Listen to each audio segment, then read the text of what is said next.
Hello, friends. How are you today? I hope you're doing well.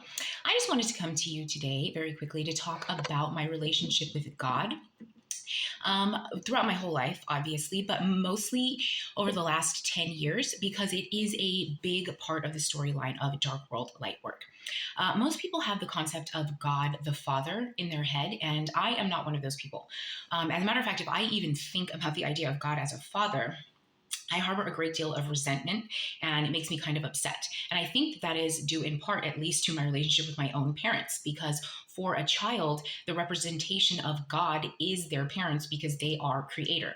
And if you have bad parents, it's safe for a child to assume, it literally is safe for a child to assume that perhaps God is just as bad as their parents, or God doesn't care about them as much because he assigned them bad parents, or maybe he's just not there at all, or he just doesn't care in general. And a lot of people go that way with it. And I just attach myself to a different concept of the God energy, and that is the creator. Because even at a young age, by the time I'd learned about the God concept at all, I had created enough by way of like art, even like cake with my grandmother, to know that creation successfully is possible. I felt like I lived in a successful creation. So that concept worked for me. And so for many years, I lived in a somewhat symphony with God, the creator. For the last 10 years, I have lived in service to God, the commander. And I have done so knowingly and willingly. And it has required a great deal of sacrifice. And I have done all of that knowingly and willingly. However, there is a human element to it that makes it very stressful on my human body. And that is the fact that I started all of this when I was 33 years old. And this has been going on for 11 years. So all of my sacrifice has taken place over what one would call the human's prime of their life. And it started at 33 when I sacrificed the idea and marriage and family. And then it just kept snowballing. I then had to sacrifice the love that I already had, which was my grandmother. Then I had to sacrifice my freedom. Then I had to sacrifice my home and all of my possessions, my extended family.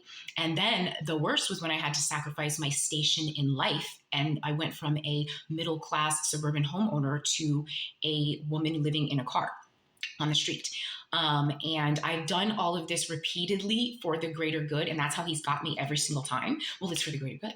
It's for the greater good. And if it's for the greater good, then I can see myself even as a spiritual energy from another plane, hearing the call, like the earth needs something for the greater good. I'll go down and do it, not even knowing what I'm getting myself into. And I really had no concept. I'm still shocked that a God, like I can't see the idea of a God, the father of me, allowing his delicate female daughter to go through the stuff that I've gone through. Like there's been some times where I'm just like, do you know that I'm a woman, like a delicate flower on top of it, not just a woman, and you're having me do this crazy stuff? Like it's been kind of upsetting to me, I'm not gonna lie, but I've done it for the greater good, which brings me to my point now.